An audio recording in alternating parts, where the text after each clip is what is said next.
Bonjour, comment faire le tableau de bord commercial que vous voyez à l'écran? Bien, c'est ce que l'on va voir dans cette vidéo.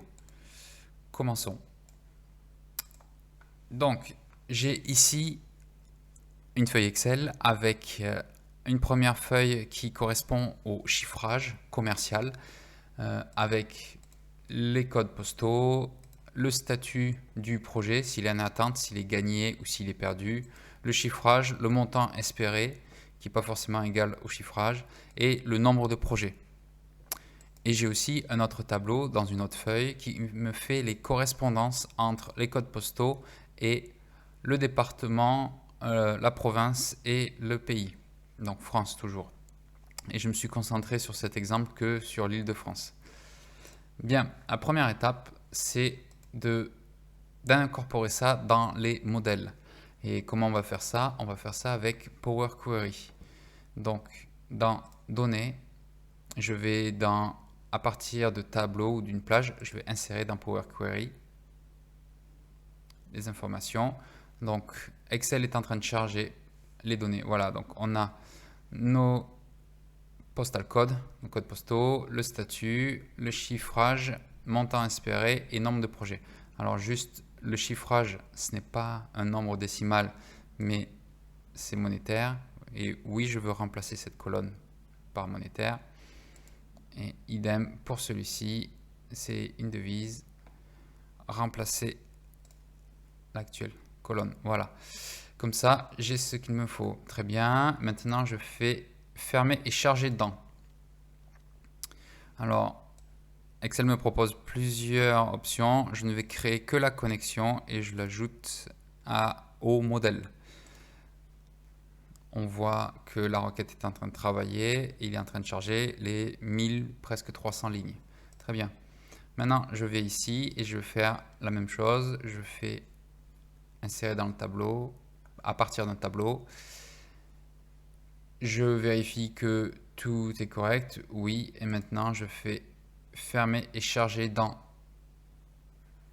Donc, idem, je ne crée que la connexion, ajouter au modèle.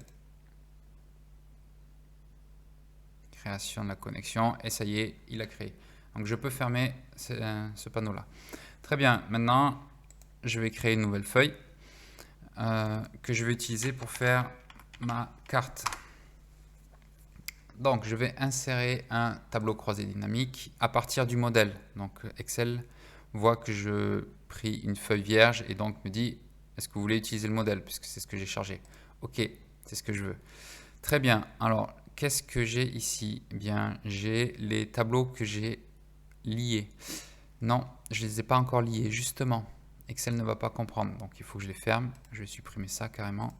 Supprimer.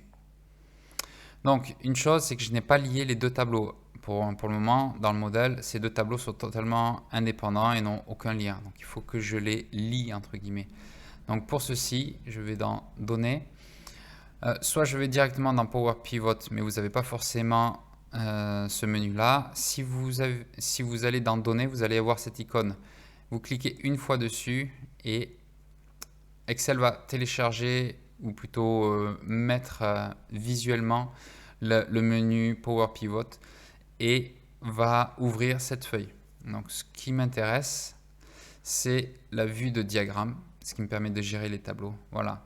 Et là, je vais lier ces deux tableaux bien par la colonne qui leur est à tous les deux identique, le postal code. Donc voilà, j'ai une connexion avec ici, je n'ai qu'une valeur pour chaque ligne de postal code et ici, j'ai mes valeurs. Très bien. Et maintenant, je ferme. Activer le menu, donc oui, ça oui. Maintenant, je peux faire ce que je voulais faire, c'est créer ma carte. Donc, je vais insérer un tableau croisé dynamique à partir du modèle, oui. Et là, j'ai les deux qui sont proches. Donc, qu'est-ce que j'ai besoin? Bien, j'ai besoin de mon pays et du code postal. Quand je clique ici, simplement, il le met en valeur. Non, je veux que ça soit dans la ligne. Alors, pourquoi est-ce que j'ai mis pays et code postal? J'ai expliqué ça dans une autre vidéo sur comment faire les cartes. Je vous mettrai le lien dans la description. Et après, je vais maintenant vouloir le nombre de projets. Et maintenant, j'ai la somme de projets. C'est ce que je veux. Très bien.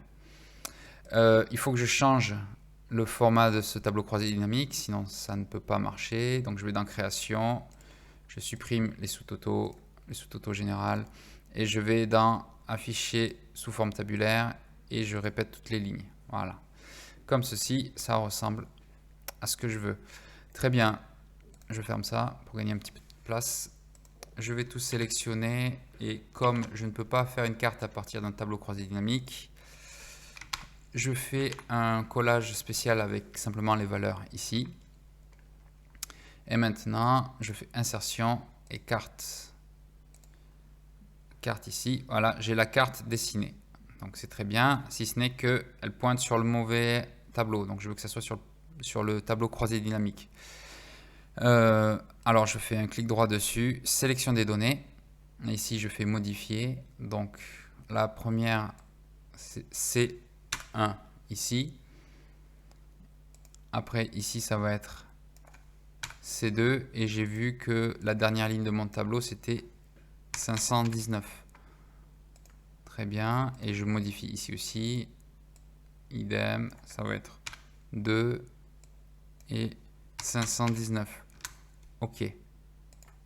OK, et maintenant je vois que la carte pointe bien sur mon tableau croisé dynamique.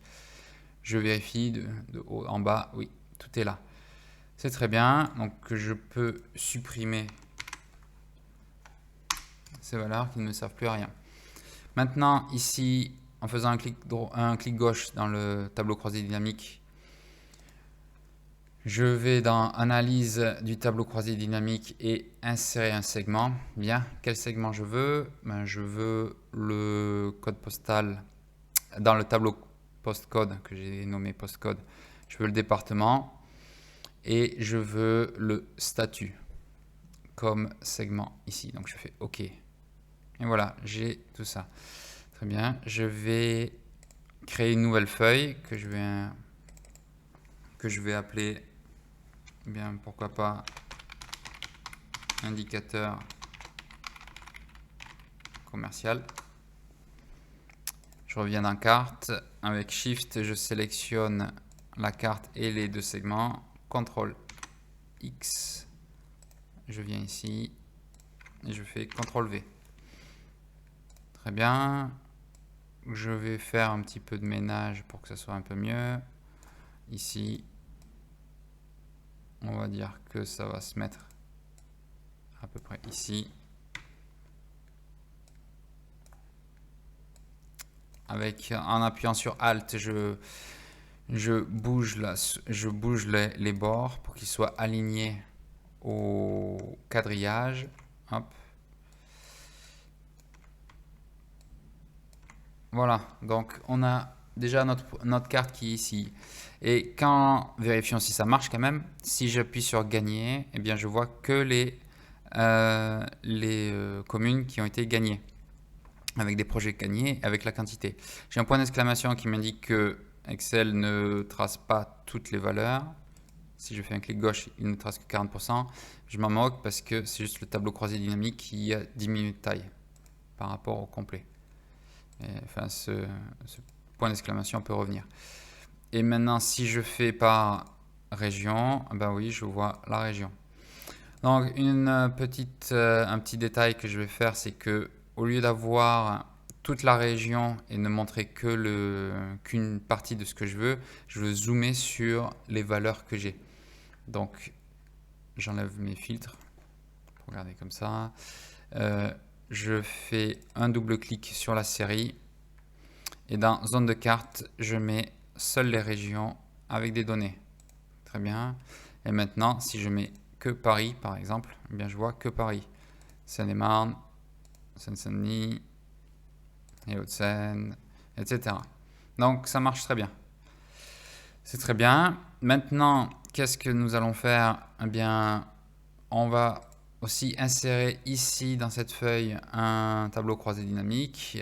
Donc je vais faire insertion, tableau croisé dynamique. OK. Alors qu'est-ce que je veux ici? Je vais vouloir bien le statut. et je veux le montant espéré ainsi que le nombre de projets. Voilà. Je ferme ça. Alors, nous avons donc le montant. Vous remarquerez que c'est directement en euros puisque j'ai indiqué dans Power Query que c'était des montants en euros. Donc, je change un petit peu le titre. Ici, je vais mettre statut. Là, je mets tout simplement montant espéré. Et ici, je vais faire pourcentage de projet. Alors, pourquoi je mets pourcentage de projet alors que c'est bien les projets qu'il y a là? Parce que je vais changer, justement, je veux voir un pourcentage et non pas le nombre total de projets. Donc, en faisant un clic droit sur une des cellules, je vais dans afficher les valeurs et pourcentage du total général. Et comme ça, j'ai vraiment que le pourcentage des projets. Je ne veux pas que ça aille à 0,25, je veux juste le pourcentage arrondi. Donc, je fais un clic droit sur une cellule, format de nombre. Ici, je mets nombre de décimales 0. OK, donc j'ai ça. Très bien, ce que je vais faire, c'est que je vais décaler ici et ici, puis ici. Donc, nous avons un tableau de bord qui commence à ressembler. Je vais changer l'affichage et j'enlève le quadrillage. Voilà, ça commence à ressembler à un tableau de bord. Ici, on va faire maintenant un camembert, enfin un diagramme par secteur. Donc, pour cela, je vais créer un autre tableau croisé dynamique. Donc, je mets une autre feuille, accueil, non pas accueil, insertion, tableau croisé dynamique, OK. Et ce que je veux, c'est que je vais faire le même, c'est-à-dire que je veux statut et je veux le nombre de projets ici. Très bien, en valeur. C'est très bien, c'est ce que je voulais, comme ceci. Et après, je fais tout simplement insertion, graphique, et je veux le secteur.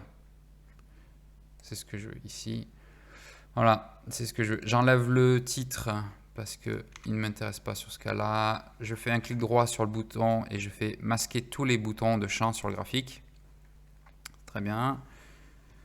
CTRL X et je viens dans mon indicateur commercial et ici je fais un CTRL V. Je l'ajuste en appuyant sur Alt. Voilà, et je fais en sorte de l'aligner. Ici, je ferme ça. Très bien. Ce que l'on peut faire, c'est que ici, on va ajouter des étiquettes de données. Voilà, ça nous permet d'avoir les valeurs, enfin le nombre de projets qu'il y a. Et ici, on a le pourcentage. Avec la représentation graphique, on voit. C'est très bien. Maintenant, ce qu'il nous faut, c'est lier ces segments à ces deux tableaux croisés dynamiques, ou plutôt ce tableau croisé dynamique et ce diagramme croisé dynamique. Donc pour ça, je fais un clic droit sur le premier segment et je vais dans connexion de rapport. Donc dans le statut, je veux lier tableau croisé dynamique de la carte, le tableau croisé dynamique qui se trouve ici, pour que je puisse voir, si je veux voir simplement en attente, simplement gagné, simplement perdu. Mais je ne veux pas modifier parce que sinon on n'aura qu'un seul segment, ce qui ne serait pas joli. Donc OK. Et maintenant ici, je fais aussi clic droit, connexion de rapport. Et là, je le lis avec tous. Donc OK. Donc maintenant, si je fais par exemple Paris, on voit que j'ai la carte qui a changé, les nombres qui ont changé ici avec le pourcentage et j'ai le nombre de projets qui a changé ici aussi. Donc on peut voir que suivant où je change, ça marche très bien. C'est ce que je veux. Et si je mets maintenant simplement le projet gagné, bien je vois que ce que j'ai gagné ici avec la carte ici. Mais celui-là ne bouge pas, c'est ce que je voulais. Alors une autre chose aussi sur le camembert ici, c'est que je sélectionne les étiquettes, CTRL 1, et ce que je vais faire, c'est je mets le nom de la catégorie ici. Comme ça, j'ai plus besoin de la légende. Mais ça qui permet d'avoir le camembert un peu plus grand. Bien, maintenant, on va mettre un titre, insertion et illustration, forme. J'aime bien ce carré-là avec les angles arrondis. Maintenant, Alt, je vais ici. Je fais un double clic gauche ici et je vais mettre bien indicateur commercial géographique. Je fais CTRL A pour tout sélectionner. Je reviens dans accueil, je le mets en blanc et ici je vais mettre du 28 et je centre en hauteur et je centre ici. Donc voilà, on commence à avoir quelque chose d'intéressant. Je vais mettre un petit effet pour le titre, une fois n'est pas coutume. Je fais un clic gauche sur la forme et dans format de forme, je viens dans effet. Et ici, j'utilise biseau et je vais utiliser voilà, celui-ci. Très bien. Maintenant, on voit que c'est un tableau de bord qui marche puisqu'on l'a testé. Pour faire en sorte que ça soit un petit peu moins classique ou un petit peu moins Excel, je vais changer la couleur. Donc, dans mise en page, je vais dans couleur et ici, on a toute une gamme de couleurs qu'on peut jouer. Donc, je vais plutôt aller dans le dernier aspect pour le rendre plutôt dans cette couleur ici. Ce que je vais faire ici pour les séries, au lieu qu'elles soient en noir sur des couleurs assez foncées, ça se voit pas très bien, je vais le mettre en blanc comme ça. Et maintenant, si je change, on peut voir que les données sont visualisées avec la carte qui correspond, mes valeurs avec le pourcentage de projet, le montant espéré et puis une représentation graphique de ces pourcentages. Et si je veux me concentrer sur gagner ou sur ce qui a été perdu dans cette zone-là, eh bien, ça nous permet de voir tout ce qui a été perdu. Donc voilà, nous avons vu comment faire un tableau de bord qui permet d'avoir une analyse géographique en plus de quantitative. Merci et bonne journée.